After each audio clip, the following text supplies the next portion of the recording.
Picture this. You're standing in your mother's kitchen on Christmas Eve, wearing an apron, flour on your hands, while 2 dozen guests laugh in the living room.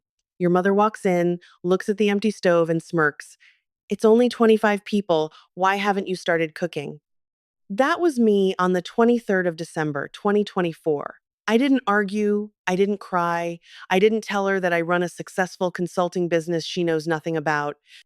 Instead, I smiled, untied my apron, and booked a one-way ticket to Miami, leaving behind an empty kitchen and a Christmas dinner that would never be cooked. I'm Eleanor Granger, 54 years old, and this is how I finally stopped being my family's maid. If you're listening to this, please take a moment to reflect on your own story and let me know where you are listening from. 15 years ago, on my first Christmas as an adult, I was 39, recently divorced, and had just been appointed as the Dean of Liberal Arts at a respected university. I had spent decades earning my credentials, publishing research, and building a reputation as an academic leader. But when I walked into my childhood home that December evening, none of that seemed to matter. My parents' house smelled like pine needles and cinnamon. My mother had decorated every corner with garlands, candles, and those porcelain angels she collected. 15 guests were coming for Christmas dinner: aunts, uncles, cousins, and a few of my father's business associates. Eleanor, you're handling dinner, my mother announced while arranging flowers in the dining room. She didn't ask, she informed. I looked up from my laptop where I'd been reviewing grant proposals for the upcoming semester. The whole dinner for 15 people. Lauren has finals to study for. She can't be distracted. My niece was 22, a graduate student at the same university where I served as dean. She was lounging on the couch, scrolling through her phone, definitely not studying. I have work to finish, I said carefully. There's a faculty meeting on Monday and I need to review the budget allocations. My mother's voice carried that familiar edge, the one that meant the conversation was over. This is family. Family comes first. That was the first sign I was being treated differently. Lauren got exemptions. I got assignments. I spent the next 2 days in the kitchen. I roasted a massive turkey, made mashed potatoes from scratch, prepared green bean casserole, cranberry sauce, dinner rolls, and 2 pies. I set the table, polished the silverware, and arranged the centerpiece. When guests arrived on Christmas Eve, I was still in the kitchen wearing an apron stained with gravy.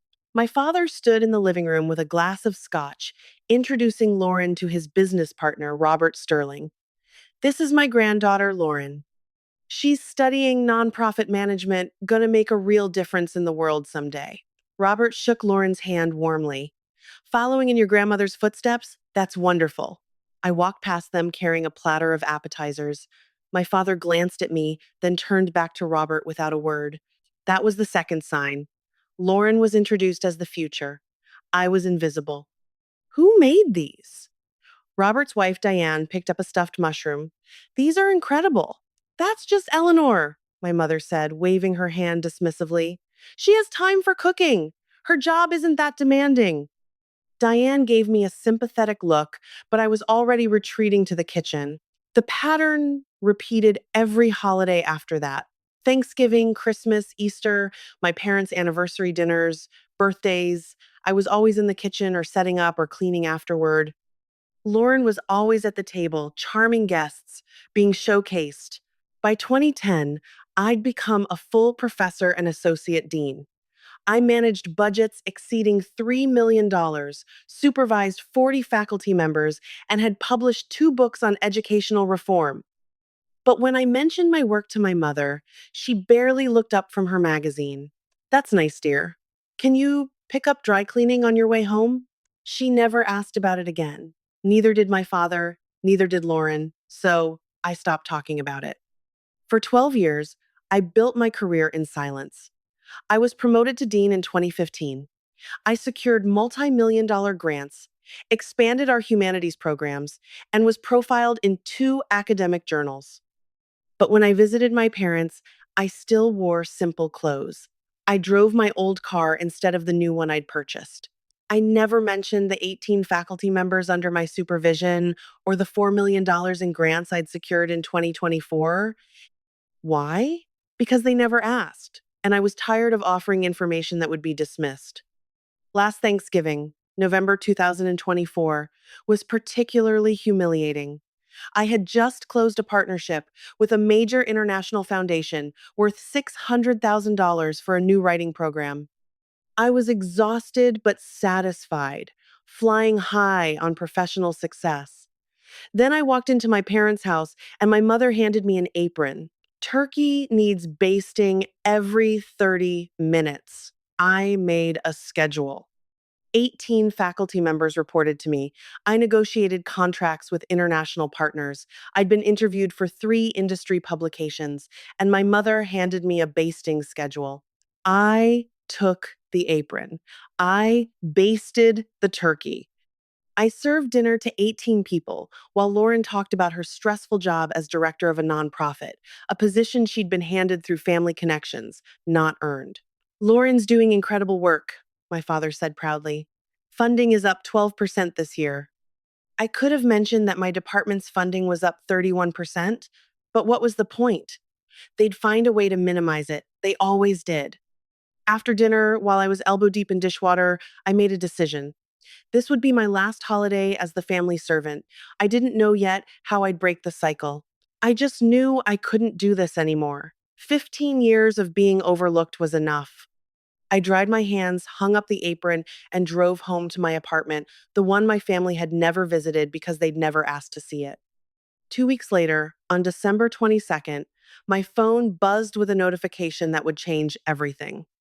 It was an email from Victoria Caldwell, CEO of Meridian Holdings. I sat in my corner office, watching snow drift past the floor to ceiling windows. The university campus glittered in the winter sun, and my desk was covered with budget spreadsheets, grant proposals, and a half finished cup of coffee. Michael Vance, my chief financial officer and closest friend, knocked on my door. He was 53, silver haired, and had the calm demeanor of someone who'd seen every crisis and survived them all. He'd mentored me since 2013, when I was just an associate professor with big dreams. You need to see this, he said, sliding his tablet across my desk. I looked at the screen. An email from Victoria Caldwell, CEO of Meridian Holdings, a hospitality and real estate conglomerate worth $3.8 billion. Subject: Partnership Proposal, Exclusive Educational Consulting, 2025. I read it twice to make sure I wasn't hallucinating. Meridian Holdings wanted to sign an exclusive contract with our university's writing and communications program. All their executive training, leadership development, and investor communications for the entire year. They'd reviewed our portfolio, spoken to our references, and conducted due diligence. The proposed contract value, $2.1 million. This is real? My voice came out steadier than I felt. Michael nodded. I called their legal team to confirm. It's real, but there's a catch. There was always a catch. Victoria Caldwell wants to meet you in person before signing. She doesn't do business with people she hasn't looked in the eye. The meeting is scheduled for December 24th, 11 a.m., at their headquarters in Miami. December 24th, Christmas Eve. Can we reschedule? I asked. Victoria is leaving for Switzerland on the 26th. She won't be back until mid-January. Michael leaned forward. Eleanor, if we don't sign by December 24th, they're moving to their second choice. The Pemberton Group has been pitching them for months. The Pemberton Group, our biggest competitor. They'd been trying to poach our corporate clients all year. I understood the stakes now. This wasn't just a contract, this was a statement. Meridian Holdings was the kind of client that opened doors. Their endorsement would mean referrals to their partners, their investors, their entire network. It would mean expansion into the Florida market. It would mean our program becoming a national name instead of a regional one. There's something else, Michael said. He pulled up another email. Victoria mentioned your journal feature. I scrolled down. There it was, a line that made my breath catch. I was impressed by your profile in the Harvard Educational Review. Your approach to communication training aligns with Meridian's values. I look forward to meeting the woman behind this work. The article had come out in September. I'd been interviewed for 2 hours, photographed in my office, quoted extensively about innovation in educational consulting. The piece called me a quiet force reshaping corporate communication. I'd never shown it to my family. What would be the point? My mother would find something to criticize. My father would compare my salary to his. Lauren would roll her eyes. But Victoria Caldwell had read it. Victoria Caldwell was impressed. Book my flight, I said. Michael was already typing. Done. You leave tomorrow night, December 23rd, 8:45 p.m., arriving Miami 1:30 a.m. hotel reservation at the Fontainebleau, meeting at 11 a.m. sharp.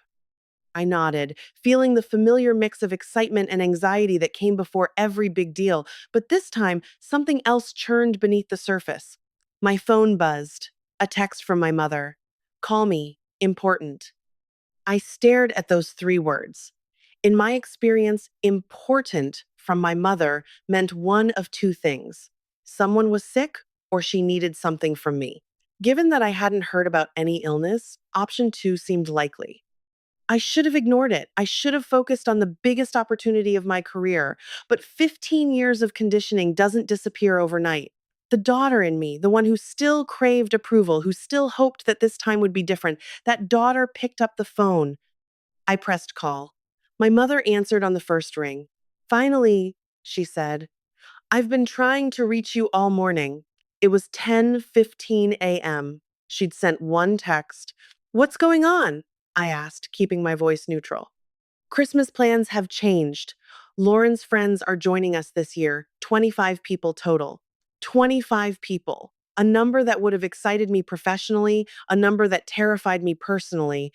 That's a lot, I said, which is why I need you here early tomorrow. Cooking, decorating, the works. Lauren's too busy with work. And there it was. I gripped my phone tighter. Through the glass wall of my office, I could see Michael watching me with concern. Mom, I can't. I have a business trip on Christmas. It's important. I'm flying to Miami tomorrow night. She laughed. Actually, laughed. Miami for what? Some little consulting gig you're doing? Some little consulting gig? $2.1 million, dollars, the biggest contract of my career. It's a significant client meeting, I said firmly. Eleanor, please. We both know your freelance work can wait. This is family. There it was again. Family. The word she weaponized whenever she wanted something. I can't cancel this trip. Can't or won't? My jaw tightened. Both. Silence on the line. I heard her sharp intake of breath, the precursor to the guilt trip I knew was coming. Do you know how hard I've worked to make this Christmas special? Lauren has been under so much pressure at work. She needs this celebration. And her friends are very important people, colleagues, potential donors for the family foundation. This isn't just a dinner party, this is networking. Networking for Lauren, for the family foundation, never for me. Mom, I understand, but you're being selfish. Her voice turned cold. You always have been. Lauren gives and gives to this family, and you can't even cook one meal. I closed my eyes. 15 years of these conversations. 15 years of being told I was selfish for having boundaries, selfish for having a life, selfish for existing outside their narrow expectations. My answer is no. What did you just say? I said, no, I won't be there tomorrow. I won't be cooking dinner for 25 people. I have a meeting that cannot be rescheduled. My mother's voice dropped to a hiss. What meeting could possibly be more important than your family? A contract worth over $2 million. dollars. The line went silent for a moment. Just a moment. I thought maybe she'd heard me. Maybe she'd finally understand. Then she laughed again. Dismissive, cruel. $2 million? dollars? Eleanor, honestly, where do you come up with these fantasies? You teach writing courses. You're not some big business mogul. Something cracked inside me. Not broke, cracked. A fissure that had been forming for 15 years finally split open. You don't know anything about what I do. I know enough. I know you're 54, twice divorced, with no real career. I know you've wasted years on this academic hobby while Lauren built an actual future. And I know that when family needs you, you're never there. Each word landed like a slap. Calculated, precise, designed to wound. Michael stood up from his desk, watching me through the glass. He'd heard enough of these calls over the years to recognize the pattern. "I'm going to Miami," I said quietly. "You can figure out the dinner without me. If you walk out on this family, don't bother coming back." I should have felt devastated. Instead, I felt something unexpected. Relief. "Goodbye, Mom." I hung up. For a long moment, I just sat there, phone in hand, staring at the campus skyline. My heart was racing, but my mind was strangely calm. Michael appeared in my doorway. "You okay?" "She wanted me to cancel Miami to cook dinner for 25 people on Christmas Eve." He shook his head slowly. "And when I said no, she told me not to bother coming back." Michael walked over and sat in the chair across from my desk. He'd been with me since the early days when this program was just a dream in a spreadsheet. He'd watched me build something real while my family dismissed it as a hobby. "Eleanor, I've known you for 11 years. I've seen you negotiate million-dollar contracts. I've seen you manage crises that would break most people. You are one of the most capable administrators I've ever worked with." He paused. "But when it comes to your family, you become someone else, someone smaller." I looked away. He wasn't wrong. "This is the moment," he said. "You can keep shrinking yourself to fit into their expectations, or you can choose your own path. But you can't do both." My phone buzzed. A text from Lauren. "Grandma's crying. Thanks a lot. You really couldn't put family first for one day. So selfish." I typed back, "I have work commitments." Her response came instantly. "Work? What work? You teach writing courses. Get over yourself." I could have replied. I could have explained. I could have defended myself. Instead, I deleted the text thread. "Book the flight," I told Michael. "I'm going to Miami." He nodded, already heading for the door. Then he paused. "Eleanor, you're making the right call, for what it's worth." It was worth a lot. That night, I went home to my apartment, the two-bedroom place with exposed brick walls and a view of the mountains. The apartment my family had never seen because they'd never asked. I packed a carry-on, professional clothes for the meeting, comfortable clothes for the plane, my laptop, contracts, presentation materials, and one more thing, the September issue of the Harvard Educational Review with my face on page 47. I didn't know why I packed it. Maybe as proof, maybe as armor, maybe just to remind myself that I wasn't crazy, that I had built something real. At 8:45 p.m. on December 23rd, my plane lifted off, climbing through snow clouds toward Miami. Below me, my family was probably sitting in the living room, furious at my absence. Let them be furious. I had a contract to sign. The flight takes about 4 hours. I spent most of it reviewing the Meridian contract, making notes in the margins, preparing for every possible question Victoria Caldwell might ask.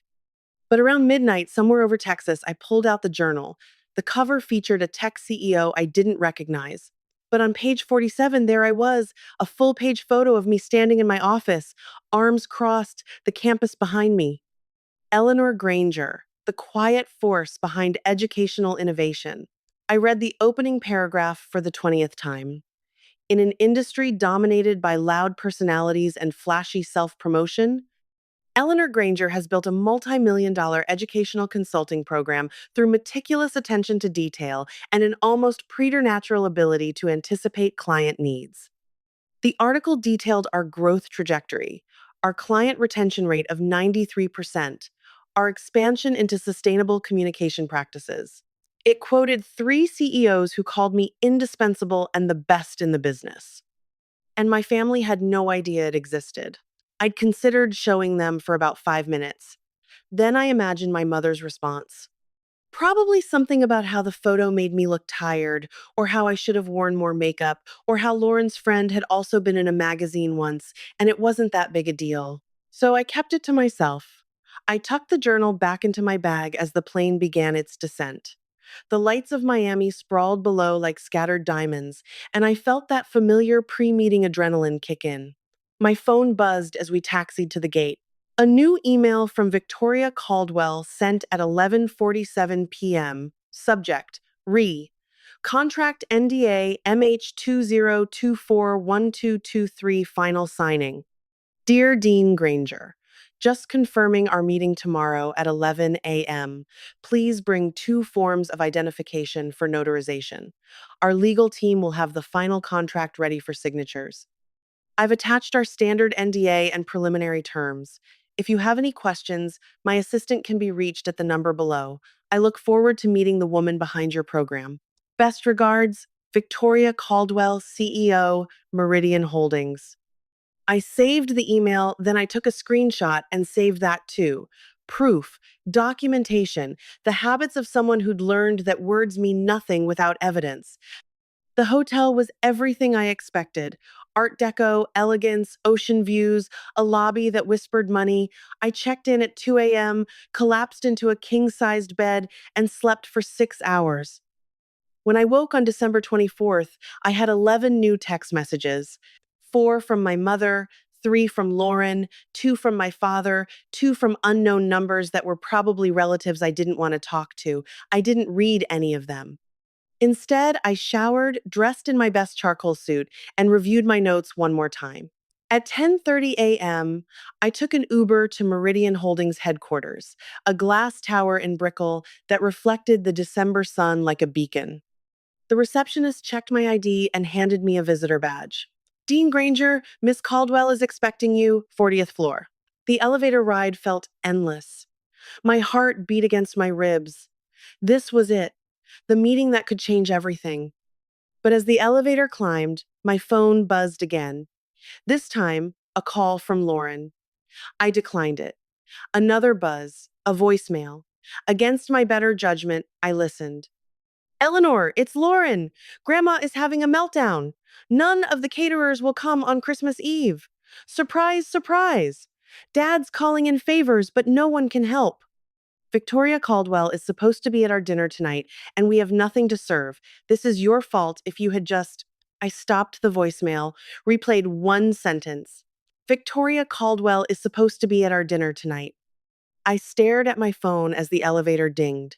Victoria Caldwell, CEO of Meridian Holdings, the woman I was about to meet, was going to my parents' house for Christmas dinner.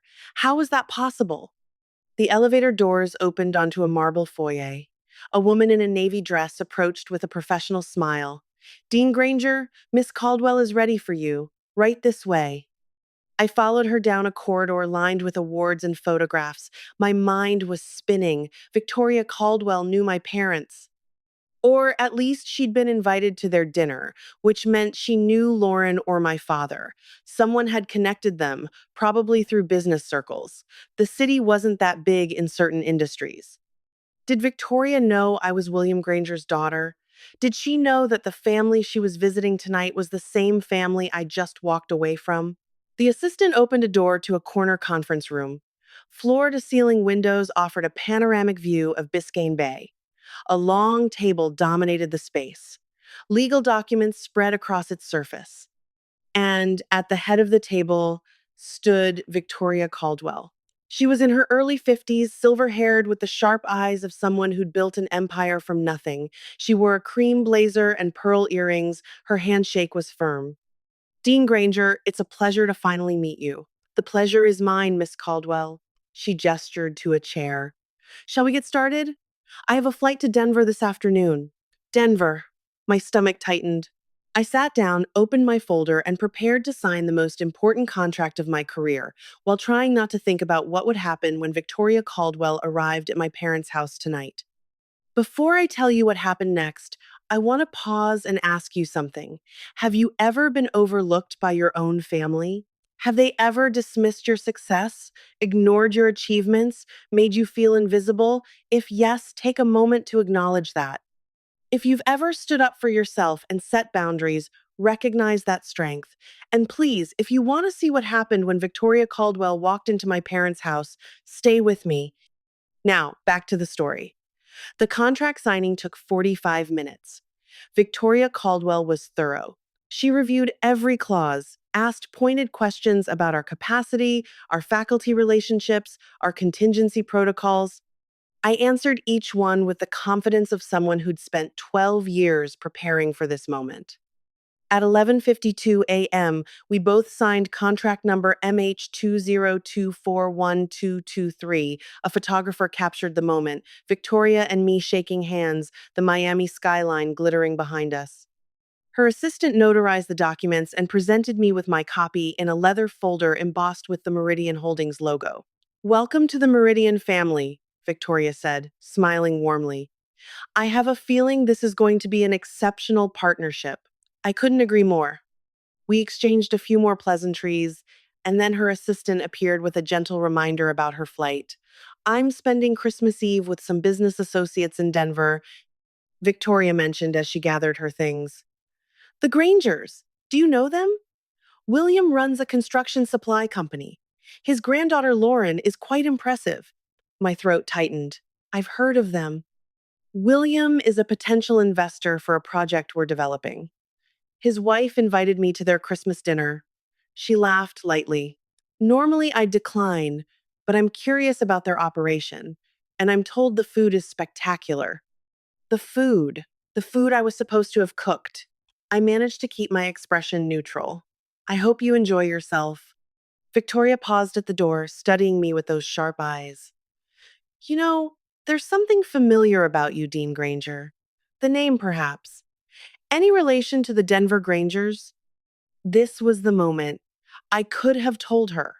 I could have explained that William and Margaret were my parents, that Lauren was my niece, that I'd spent 15 years being their unpaid caterer while building the program she'd just invested $2.1 million in. But I didn't. "It's a common name," I said instead. Victoria nodded, seemingly satisfied, and left. I sat in the empty conference room for a long time after she was gone, the signed contract heavy in my hands. She didn't know. She had no idea that the spectacular food at that Christmas dinner was supposed to have been prepared by me, the woman she'd just signed a major contract with. She didn't know that the family she was about to visit had spent years dismissing my work as a hobby, my career as a joke. And tonight, when she arrived at my parents' house and found no dinner prepared, no caterer hired, no magical spread appearing out of nowhere, what would happen then? A dark part of me wanted to see it, wanted to watch my mother scramble, my father make excuses, my niece's carefully constructed image crumble. But a larger part of me felt something unexpected: exhaustion. I was tired of the drama, tired of being pulled into their orbit, tired of defining my worth by their reactions. I had what I came for. The contract was signed. My program's future was secured. Whatever happened in Denver tonight was no longer my problem. I flew back that afternoon, landing at 6:47 p.m., exactly the time the Granger Christmas dinner was supposed to begin. I took an Uber from the airport to my apartment, ordered Thai food, and turned off my phone. For the first time in 15 years, I spent Christmas Eve alone, and it was peaceful. I didn't know yet what was happening at my parents' house. I wouldn't find out until the next morning. But I can tell you now because I pieced it together later from accounts by Diane Carver and two other guests who were there. At 5:30 p.m., my mother walked into her kitchen, expecting to find the usual trays of appetizers: a roasting turkey, pots simmering on every burner. Instead, she found nothing: cold appliances, empty counters, no Eleanor. "William." Her voice echoed through the house. "William." My father appeared, adjusting his tie. "What's wrong? Where's the food? Where's Eleanor?" "I thought you said she was handling it." "She was. She was supposed to be here hours ago." Lauren descended the stairs, dressed in a red cocktail dress. "What's going on? Why are you yelling? Your aunt abandoned us. There's no dinner." The next hour was chaos. Phone calls to every catering company in the city, all booked or closed for the holiday, a desperate run to the grocery store only to find the prepared food section picked clean. My father called in favors with 3 restaurants, all of whom politely declined. By 6 p.m., when guests began arriving, the Granger dining table held this: 2 store-bought rotisserie chickens, 3 bags of pre-mixed salad, a cheese platter from Costco, and dinner rolls still in their plastic packaging. Diane Carver, the woman who'd complimented my stuffed mushrooms 15 years ago, stood in the living room surveying the scene. "Margaret, is everything all right? You seem flustered." "Everything's fine." My mother's smile was brittle. We had a little catering snafu, last minute changes. 25 guests mingled awkwardly. The house was beautiful, decorated to perfection, but the food told a different story. This wasn't the elegant dinner party my mother had promised. This was a disaster barely concealed by Christmas lights. At 7:15 p.m., Victoria Caldwell arrived. She swept into the living room with the confidence of someone accustomed to commanding attention. Her pearl earrings caught the light as she shook hands with my father, complimented my mother's decorations, exchanged pleasantries with Lauren. "Thank you so much for having me," Victoria said warmly.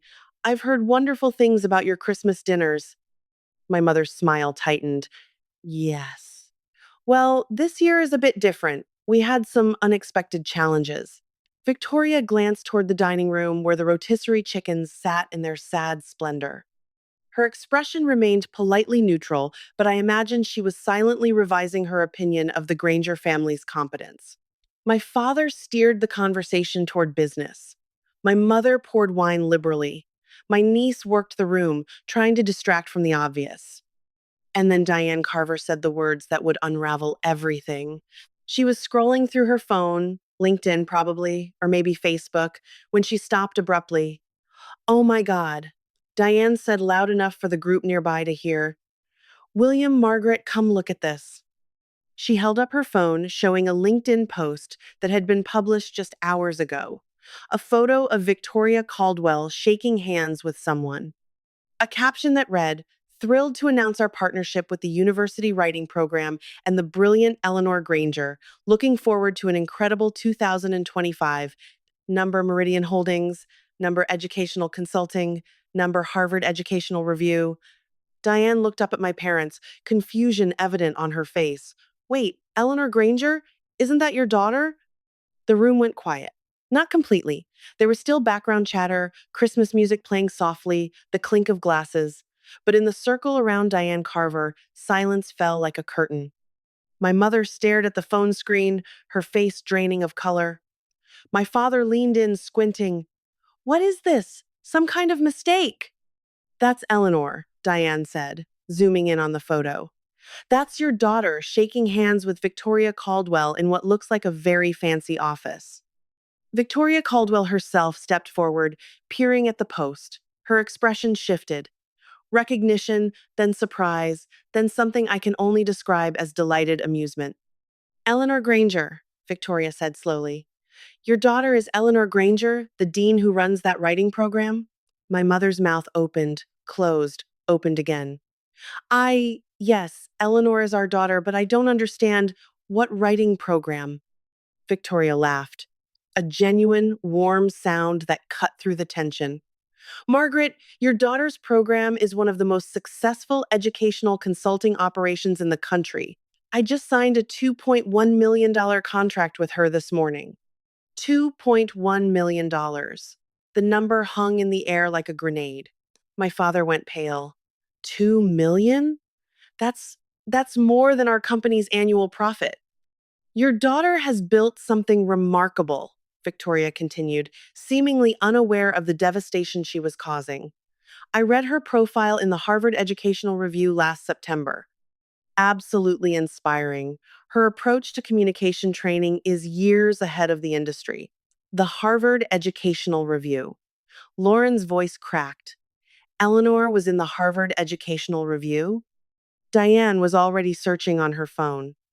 "Oh, yes, here it is. September issue. Eleanor Granger, the quiet force behind educational innovation." There's a whole article. She turned the screen so everyone could see a photo of me in my corner office. Arms crossed, looking directly at the camera. Professional, confident, successful. Everything my family had convinced themselves I wasn't. More guests drifted over, drawn by the commotion. Soon a crowd had formed, passing phones back and forth, reading excerpts aloud. "It says she has 18 faculty members. Her program generated over 4 million in grants this year. This quote is incredible. I believe in showing up, not showing off." My mother stood frozen in the center of the chaos, her carefully constructed Christmas falling apart around her. Why didn't she tell us? My mother whispered, more to herself than anyone. Perhaps, Victoria said gently, you didn't ask. The silence that followed was devastating. Diane Carver, the same woman who'd been coming to Granger Christmas dinners for 15 years, spoke next. You know, Margaret, I always wondered about Eleanor. She was always in the kitchen, always working, and you barely mentioned her. Whenever I asked about her, you changed the subject. Other guests nodded, murmuring agreement. She seemed so capable, Diane continued. Remember those stuffed mushrooms she made years ago? Best I ever tasted. I should have known she'd do something with that talent. My father's business partner, Robert Sterling, stepped forward. William, I had no idea your daughter ran a multi-million-dollar program. Why on earth didn't you tell me? We could have done business together. My father had no answer. Lauren, meanwhile, had gone from pale to red. She clutched her wine glass like a lifeline, her perfect hostess facade crumbling. She never said anything, Lauren muttered. She never told us. She just let us think she was. Let you think what? Victoria asked, one eyebrow raised. That she was unsuccessful, unimportant, that her work didn't matter. Lauren's mouth snapped shut. Victoria Caldwell surveyed the room with the calm assessment of a CEO who had just solved a puzzle. I met Eleanor this morning. She was professional, prepared, and one of the most impressive academic administrators I've encountered. We talked for nearly an hour before signing. She paused. She never mentioned she was related to you. Another blow. My mother's hand trembled as she set down her wine glass. She didn't tell you that we're her family? I asked if she was related to the Denver Grangers. She said it was a common name. The implication landed hard. Eleanor hadn't claimed them, hadn't wanted to be associated with them, had kept her family's connection hidden, not out of shame about herself, but perhaps out of something else entirely. Oh my God, Diane breathed, realization dawning. That's why she's not here tonight. That's why there's no dinner. She was in Miami signing this contract while you expected her to cook for 25 people. Robert added, his tone coolly critical. William, this is a family matter. Is it? Victoria asked. Because from where I'm standing, it looks like you've been treating a very successful administrator like household help. And when she finally had an opportunity that mattered, a contract with my company no less, you expected her to prioritize dinner rolls over her career. The silence was absolute. Somewhere in the background, Silent Night played on the sound system. Ironic. Victoria turned to my parents with a pleasant smile that didn't quite reach her eyes. I think I understand now why Eleanor didn't mention the connection. Please give her my regards when you speak to her. And do thank her for me. If she hadn't stepped away from this dinner, we might never have met today. She set down her untouched wine glass. Now, if you'll excuse me, I have a flight to Switzerland in the morning. Margaret, William, thank you for the invitation. It was illuminating. She left without looking back. The front door clicked shut behind her, and the room erupted. Guests clustered in groups, whispering about journal articles and million-dollar contracts, and the daughter the Grangers never mentioned. My mother sank into a chair, her Christmas party in ruins. My father retreated to his study, slamming the door. Lauren fled upstairs, presumably to cry or rage or both. And in my apartment across town, I sat on my couch with pad thai and Netflix, blissfully unaware of the revolution happening in my parents' living room. I wouldn't learn the full story until December 26th, when Diane Carver called me directly. Eleanor, she said, I owe you an apology. I've known your family for 15 years, and I never once asked what you actually did for a living. That was wrong of me. It's okay, Diane. You're not the one who should be apologizing. Maybe not, but I want you to know what Victoria said at the party about you being one of the most impressive administrators she'd met. Everyone in that room heard it. Everyone knows now. She paused. Your parents have a lot of explaining to do, and I don't think the community is going to let them forget this anytime soon. A small, petty part of me felt satisfaction. A larger part just felt tired. Thank you for telling me, Diane. Of course. And Eleanor, congratulations on the contract. You've clearly worked very hard. You deserve every success. No one in my family had ever said those words to me. It took a near stranger to say them first. Christmas night in Miami was warm and quiet. I sat on the balcony of my hotel room, watching the moon paint silver stripes across the Atlantic. I'd ordered room service, steak, roasted vegetables, a glass of red wine. The contract folder lay on the table beside me, its weight somehow reassuring. My phone was turned off. It had been off since I landed. 15 missed calls, 32 text messages, 6 voicemails, all from family members I had no desire to speak with. But now, with the contract signed and my future secured, I felt ready. Not ready to forgive, not ready to reconcile, just ready to be clear. I turned on my phone and watched the notifications flood in. My mother at 6:47 p.m. Call me immediately. At 7:23 p.m., Eleanor, this is serious. Victoria Caldwell knows about you. At 8:15 p.m., how could you humiliate us like this in front of everyone? At 9:02 p.m., please call, we need to talk. Lauren at 7:45 p.m., are you kidding me right now? At 8:30 p.m., you let us look like idiots in front of 25 people. At 10:17 p.m., Grandma is having a breakdown. Are you happy? My father at 9:45 p.m., Eleanor, we need to discuss what happened. This isn't how family should operate. I read each message without emotion. The manipulation was so obvious now. The guilt trips, the blame shifting, the complete absence of accountability. Not one message congratulated me on the contract. Not one message acknowledged that I had built something worth celebrating. Not one message apologized for years of dismissal. My phone rang. Michael, hey, I answered. Merry Christmas, Eleanor. How are you holding up? Better than I expected. I took a sip of wine. The contract is signed. Victoria was incredible. I heard she emailed me after the meeting, said you were even more impressive in person than on paper. He paused. I also heard about what happened in Denver. News travels fast.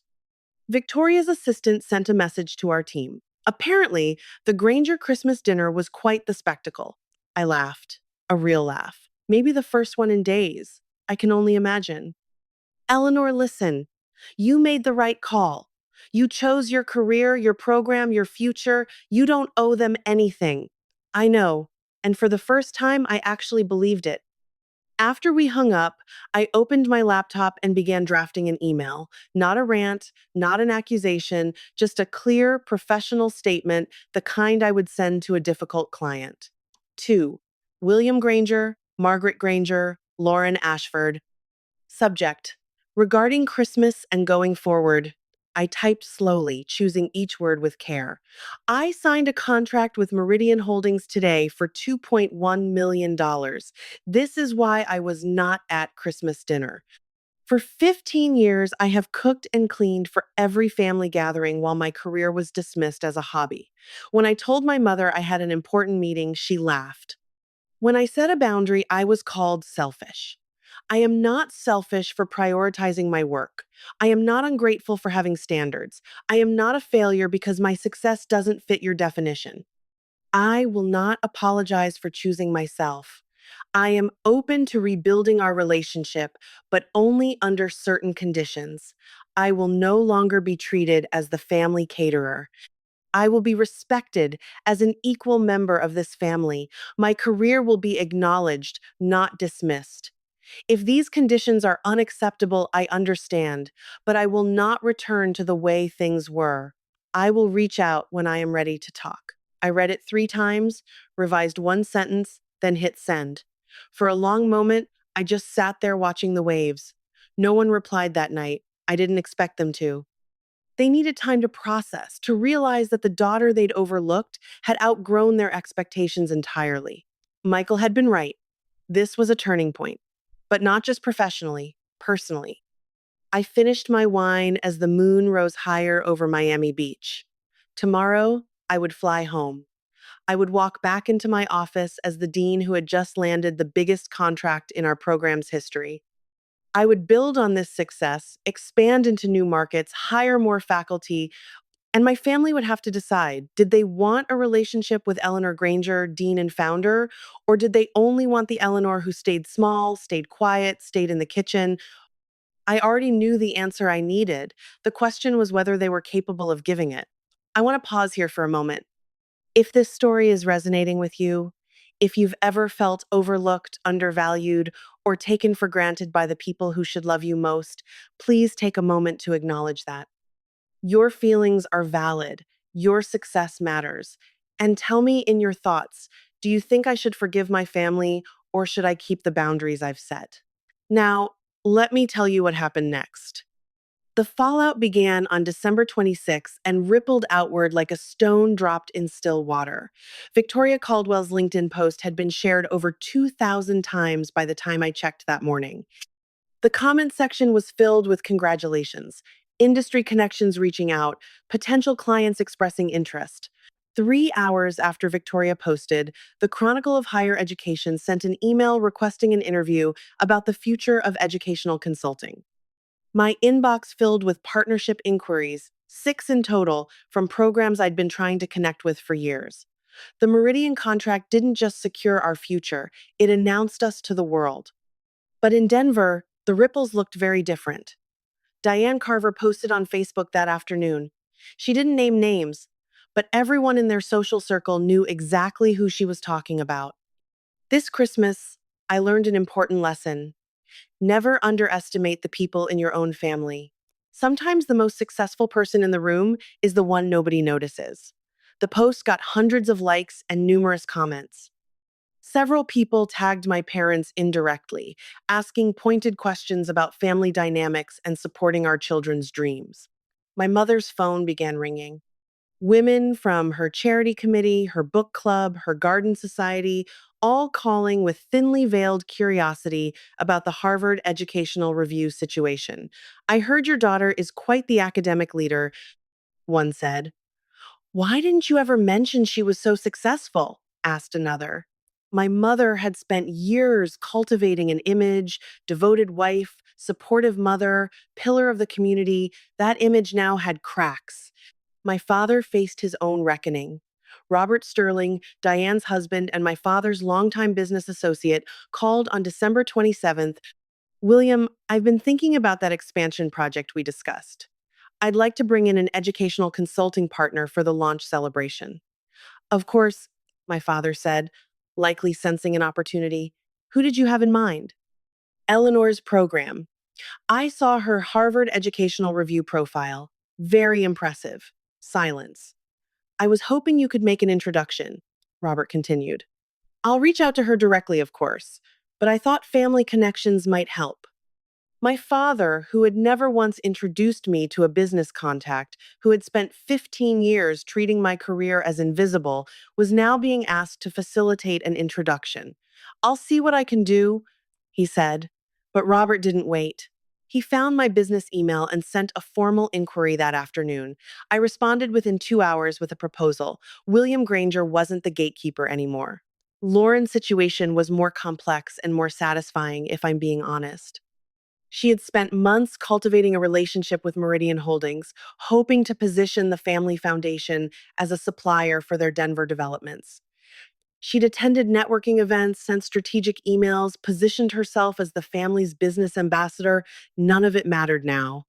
On December 28th, Lauren reached out to Victoria Caldwell's office, requesting a follow-up meeting about potential partnership opportunities. Victoria's assistant responded with a polite but firm message. Ms. Caldwell's schedule is fully committed through Q1. For future inquiries, please direct your correspondence to our standard vendor application process. Translation: You're not a priority. Lauren had spent years riding the wave of parental favoritism, assuming that her position as the successful granddaughter was secure. Now, in the space of 72 hours, that identity had been shattered. I didn't feel joy at her pain, but I'd be lying if I said I felt sorry. As for me, the professional momentum was undeniable. By December 30th, I had confirmed 3 new client meetings for January, received 2 job offers from competing universities, both of which I declined, Been contacted by a literary agent who thought my story of academic perseverance could make a compelling memoir and projected a 35% revenue increase for 2025 based on the Meridian contract alone.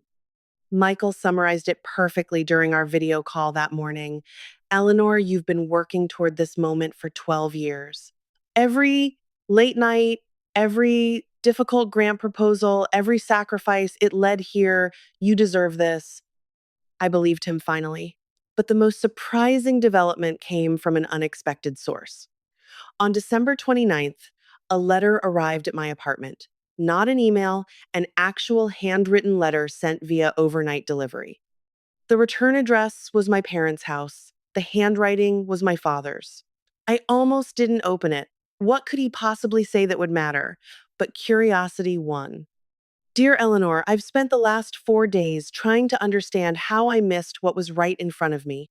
You built a real program with faculty and clients and grants that exceed my own. And I didn't know because I never asked. I told myself I was a good father. I told myself I supported both my daughters.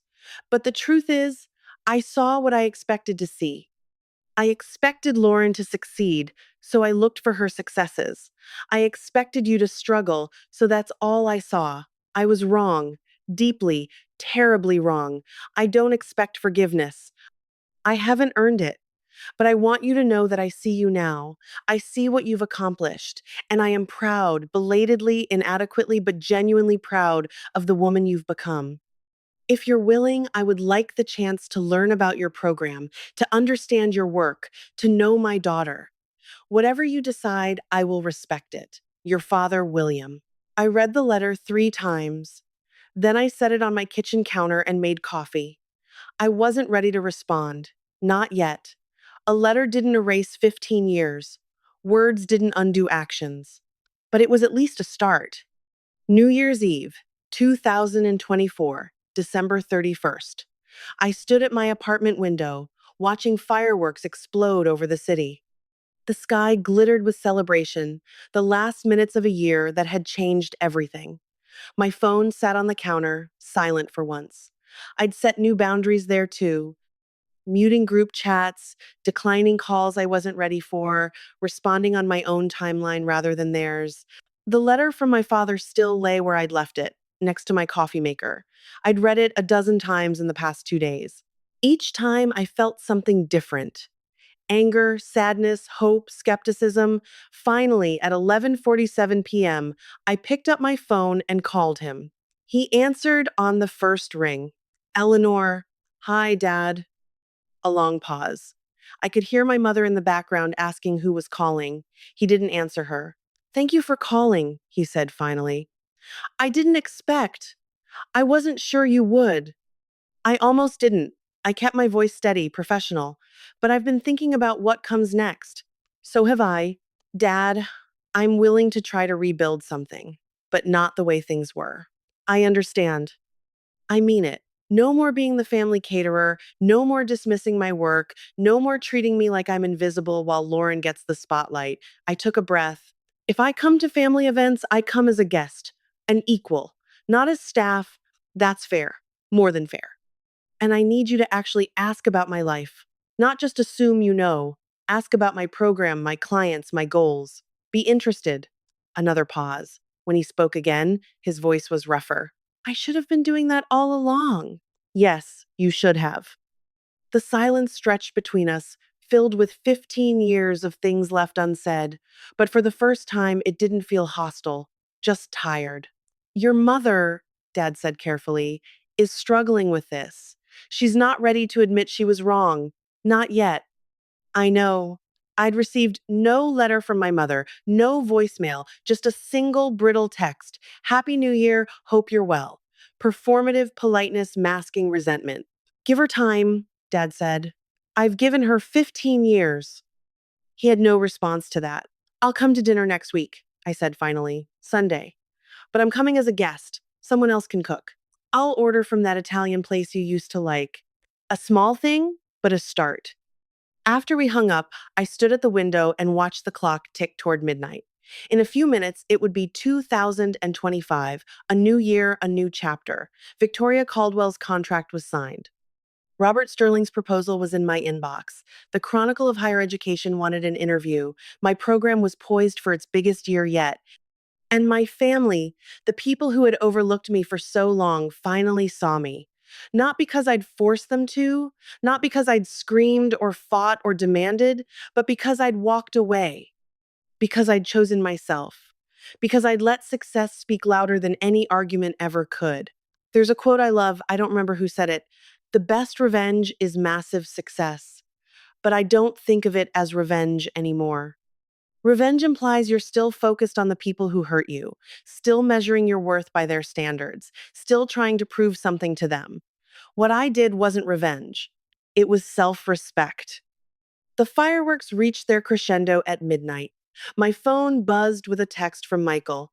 Happy New Year, boss. 2025 is going to be incredible. I typed back, You're right. It already is. Then I opened a new document on my laptop and started planning. Not the next client event, not the next grant proposal, my boundaries. Written out clearly, professionally, the way I would outline any business agreement. I will attend family gatherings as a guest, not a servant. I will not accept disrespect disguised as humor. I will not apologize for prioritizing my career. I will be treated as an equal or I will not participate. I will respond to genuine attempts at connection and ignore manipulation. My time and energy are valuable. I will spend them accordingly.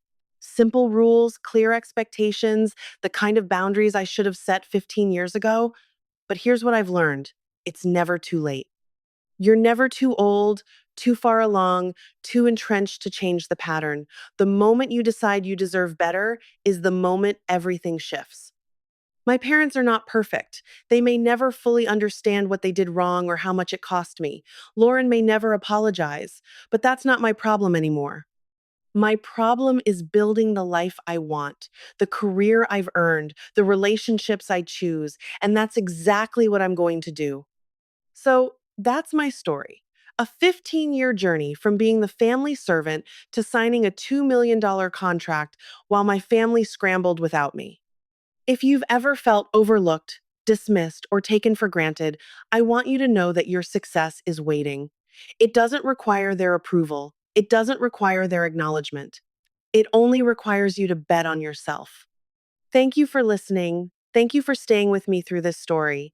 If you've ever been overlooked by the people who should love you most, I want you to know you deserve respect. You deserve to be seen. Take a moment to reflect on your own story and what boundaries you might need to set. And leave a comment telling me, have you ever had to choose yourself over family expectations? Until next time.